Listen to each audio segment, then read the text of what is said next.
Quite interesting that the lesson for tonight is called It Only Takes a Spark, and we have a little spark running about midway right over here. I'm not going to say anything negative about it because, as we'll see in this lesson this afternoon, a spark is just what we need. So part of the idea comes off of a song that I remember that traditionally gets this idea from being a camp song. Did find out it is in our books. I can never find it because the words that I always associate with the title is not the title of the song. It's actually called Pass It On. In our books it's 878, but the first verse says, "It only takes a spark to get a fire going, and soon all those around can warm up in its glowing." That's how it is with God's love. Once you've experienced it, you spread His love to everyone. You'll want to pass it on. It only takes a spark to get a fire going. The book of Isaiah starts off with kind of a sad note. It looks at a lot of negative that's going on around about him. But at the end of chapter number 1, after he gets done talking about things and how you're going to go away from the love of God and how you're going to go away from Him, it turns and gives that spark of hope. In verse 31 of chapter 1 of Isaiah, "The strong shall be as tinder, and the work of it as a spark. Both will burn together, and no one shall quench them." It starts off something small. A spark, if you ever look at it, is such a small, little, fragile object that can just vanish away. Or it can turn and become something powerful and mighty. When creation of fire was difficult sometimes, or when they're traveling, they might want to travel with it or keep it alive. It would be common to share fire with one another. You would get some good burning logs, then you'd take that one log and pass it to someone else. Well, by the time I got it to my spot where I want to build my fire, it's not a roaring fire because I took it out of that. But I still have those sparks. I have those embers. I have those coals, and I can nurture it back to a nice warm fire. And some of the ideas that I've picked out 3 things out of the Bible that make me think about a spark and how it can grow and how it can go from a little bitty something into something big. One of those things I think about is, and not all of them are great examples of what we should emulate today, but all things that we can learn from. First being the Tower of Babel in Genesis chapter 11. The first 9 verses of this chapter talk about a people that decide that they're going to take and build this mighty city. We see this in verse 4. It starts with an idea. The spark. The idea to go forward. And he says, "And they said, 'Come, let us build ourselves a city and a tower whose top is in the heavens. Let us make a name for ourselves, lest we be scattered abroad over the face of the whole earth.'" It started with an idea. But as we see this idea start to unfold, we see that, and I started thinking about it, the craftsmanship of these people probably came not too far from their distance here, seeing how this is right after the flood, and Noah just made a masterful piece of work called the ark. So I'm sure that the craftsmanship has been passed down because they are having to rebuild everything as they go. And so the craftsmanship is there, the idea of passing things along, and God recognizes that they can do what they're setting out to do. This spark has potential. In verse 6, "And the Lord said, Indeed, the people are one, and they all have one language, and this is what they begin to do. Now nothing that they propose to do will be withheld from them." They want to build this great city. They want to build this great tower that will reach to the heavens. And God says they can do it. They've got the mind to do it. The spark is there. The drive is there. The fuel is all there. The one thing that isn't there is the approval of God. If we back up to chapter 9 and verse 1, we see what God put a spark into Noah for. He gave so many blessings to allow this generation to continue, to allow the earth to rebuild and the mankind, and God's commandment was simple. In chapter 9 and verse 1, so God blessed Noah and his sons and said to them, "Be fruitful and multiply and fill the earth." Kind of a little different lingo than what we find in chapter 11, where it says, "Let us build ourselves a city for ourselves so we don't get scattered abroad." The problem is the people decided to do their own thing instead of God's thing. So unfortunately, their actions were to stay together instead of following God's command to fill the earth. They were supposed to spread out and populate, but instead they were trying to stay together. The spark was there. The spark was being fueled by themselves, but we soon see that that spark got dampered very quickly with God's plan to say, "I said, go fill the earth."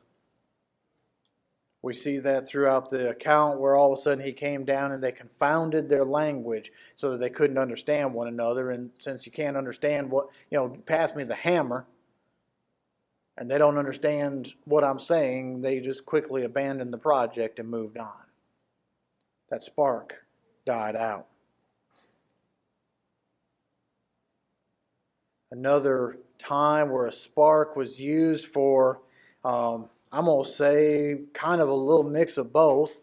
It was used for destruction, but also was used to show God's power and might, is Daniel chapter 3. We see where King Nebuchadnezzar is being influenced by those who are against God's people, and they make laws that bind them, God's people, from being able to worship Him appropriately. And so it comes back to the king, and so now there are these three men that are brought before the king and said that they are not following and worshiping you. And we have the account of Shadrach, Meshach, and Abednego. We see where the spark begins. This fiery furnace that we start to read about right here, that they're about to be cast into, doesn't start as a roaring fire. It starts as a little bitty spark. Normally it's cooked up pretty good for this fiery furnace because it is a little torture element. It is a place of torment and of death. But yet this one here, I think, is quite interesting. What is the use of that spark? How do we use it? Can be very important, because we see in verse 19 the misuse of this one. In verse 19 he says, "Then Nebuchadnezzar was full of fury, and the expression on his face changed toward Shadrach, Meshach, and Abednego. He spoke and commanded that they heat the furnace 7 times more than it was usually heated." From my understanding of this fiery furnace, I don't think you need to stoke it up any hotter than it already is to accomplish what you're trying to accomplish. But because he was full of fury, he fanned the flames of his anger and beefed up that fire 7 times hotter. When anger is our fuel, it hurts more than just the one who's angry. It doesn't affect, well, it's just my attitude. You can take it or leave it. No. Our attitudes do affect those around us. And in this case here, Nebuchadnezzar's anger cost him several men. We see that the men of valor, we see that in verse 20, "And he commanded certain mighty men of valor who were in his army to bind Shadrach, Meshach, and Abednego and cast them into the fiery furnace." He didn't just tell any ordinary guard or any ordinary person. He said men of valor in his army. And what happens to them? In verse 22, therefore, because the king's command was urgent and the fiery furnace exceedingly hot. Why was it exceedingly hot? Because he was full of fury in his anger. The flame of fire killed those men who took up Shadrach, Meshach, and Abednego. One man's anger killed 3 people who weren't even involved.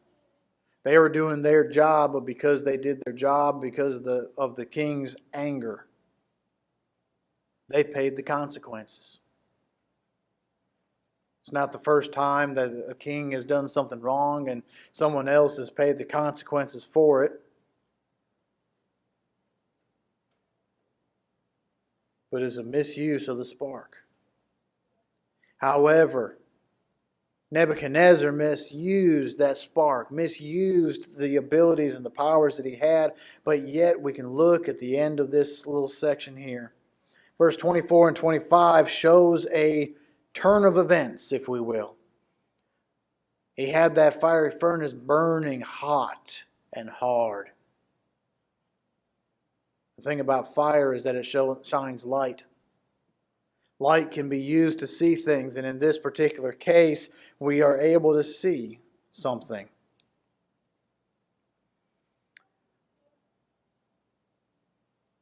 Backing up to verse 23, and these 3 men, Shadrach, Meshach, and Abednego, fell down bound in the midst of the burning fiery furnace. Then King Nebuchadnezzar was astonished, and he arose in haste and spoke, saying to his counselors, did we not cast 3 men bound into the midst of the fire?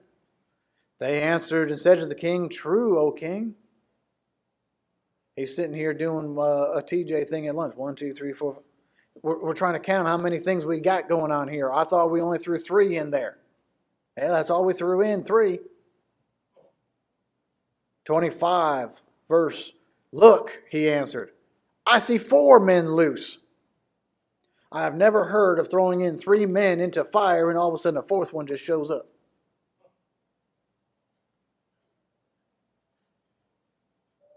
I see 4 men loose, walking in the midst of the fire. I don't see them walking around in fire either. You're usually tap dancing and jumping yourself out. They are not hurt, and the form of the 4th is like the Son of God. He stoked up the fire in his anger, but through his anger, God decided to show him something. The 3 men that were falsely accused of commandments of men, but following God, were spared in this. Shadrach, Meshach, and Abednego. Those were their names from this culture here, not their Israelite names.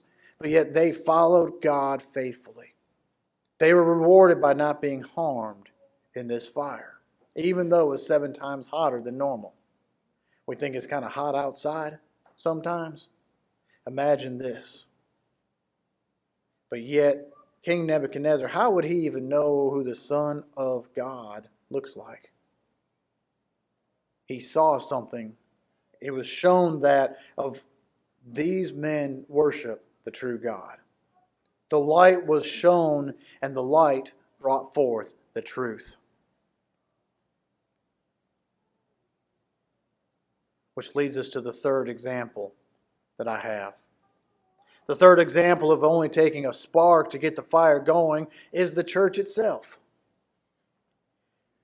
We'll get to Acts chapter 2 in a minute, but that's not where that's the fire. Where's the spark? Christ came to the earth. He was talking about the kingdom to come. He was teaching us about it as he walked day by day. But where did the spark start? In my mind, one of the spots that I think could be pinpointed is actually starting to look in John chapter 20. I want to look in John chapter 20. We're going to see a couple of verses here of why I think this is where the spark was struck. If we remember, we could say that it was the life of Christ. We could say it was his teachings, but I'm not sure that was entirely the spot. I guess we could make an argument for it, but when you think about the death on the cross, that light seemed to go out, didn't it? What happened to the apostles and all of his disciples? They all scattered. They hid themselves from everyone. They went into hiding. And that's what we see here in this part here. They were inside. John chapter 20, verse 19. Then the same day at evening, beginning the first day of the week, when the doors were shut where the disciples were assembled. They were behind closed doors. They were behind closed doors because as we continue reading, for the fear of the Jews, the light was out. Their hopes, their thoughts of following the Messiah, following Jesus the Christ seems to have faded.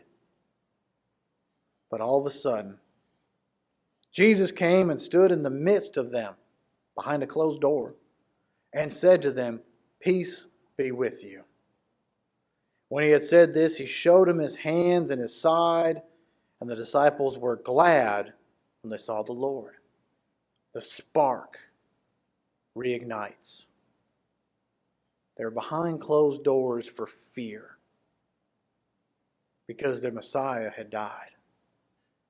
Now they're hearing whispers, they're hearing accounts from the Marys and from others that, Jesus appeared to me outside of the tomb. But they are still hiding in a closed place. And now Jesus shows up to them, and they are now glad. The spark reappears.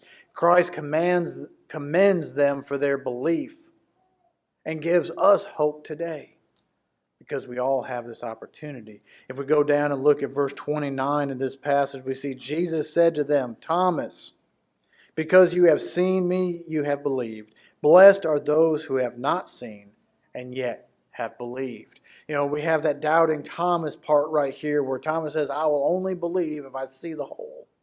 I must see his holes. I have to see him. I know that multiple people have told me he's alive and from different places, but I have to see it myself." He wasn't allowing the spark to catch.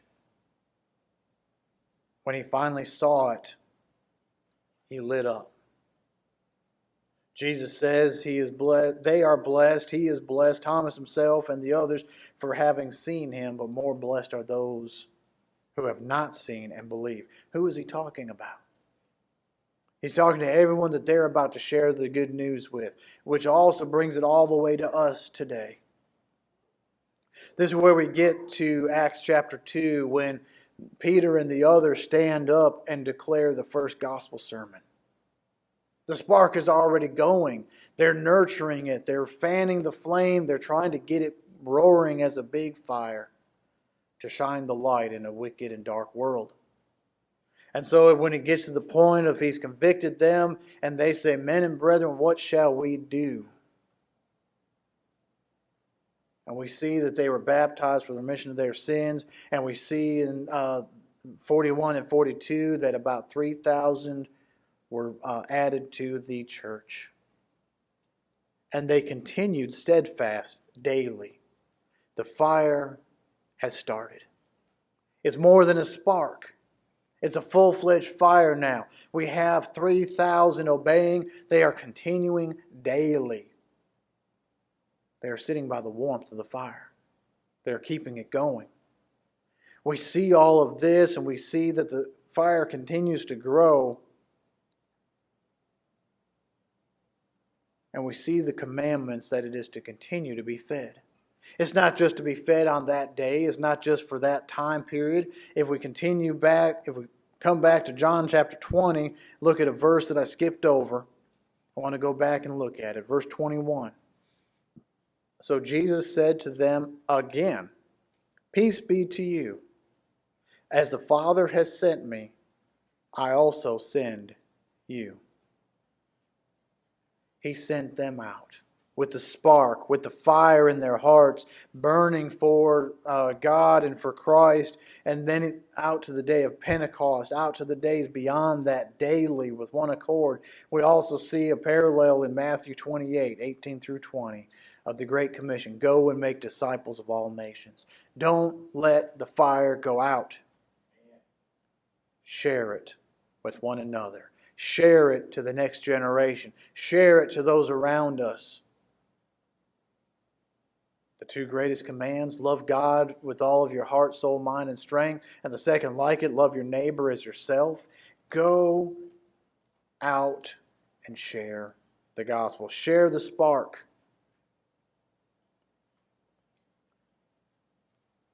Sometimes we have a burn ban in the area because it's so dry. Well, what's the problem with me having a contained fire in my little spot? I've got a little fire pit. It's in my yard. What's wrong with me having a fire in my yard? The thing is others can see the fire, which gives light. It gives warmth. But you also have those little embers that kind of go off. It might land in someone else's yard or might land someplace and start another fire. That is how it's supposed to be with God's Word. We don't want to do that under a fire ban here in Mississippi or wherever you're at, because we want to be able to be safe and protected and not have forest fires or burn down half the city. But with God's Word, it should burn in us like a fire. Others should be able to see God living through us. We should be able to share that with others. It only takes a spark to get the fire going. It shouldn't surprise us that just such a small object can do such a big impact. We think about it in Matthew 17 or Matthew 13 when Jesus talks about the mustard seed. Smallest of seeds, but yet creates such a big thing.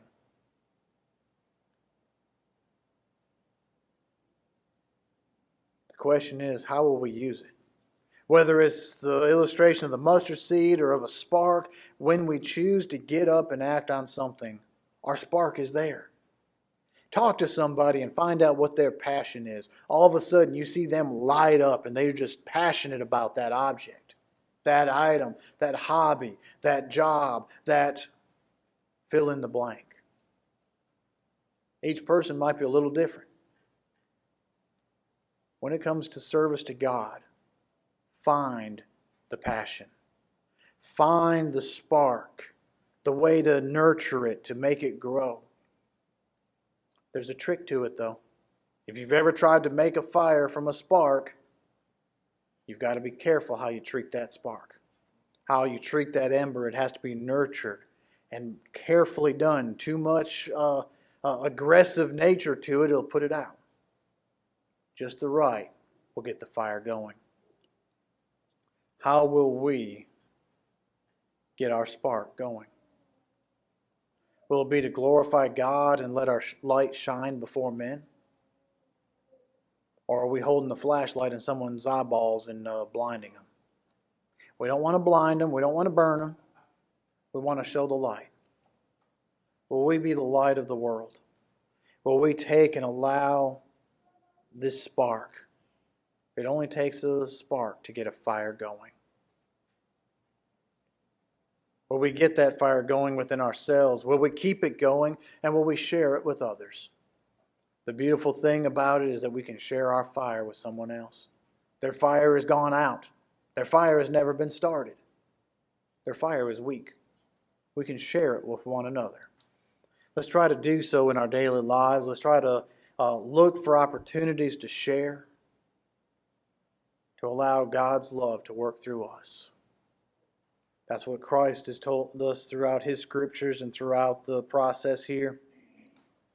And more blessed are those who believe without having seen. They see it. We just don't see a person with the little name badge that says, "Hi, my name is Jesus." He's not standing right here for us to look at directly, but through the actions of faithful Christians, it can be seen.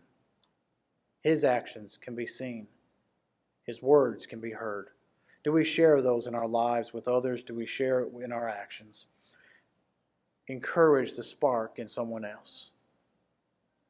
If anyone needs their fire rekindled, if we need to burn brighter or hotter, if we have problems keeping our fire going, let's talk about it.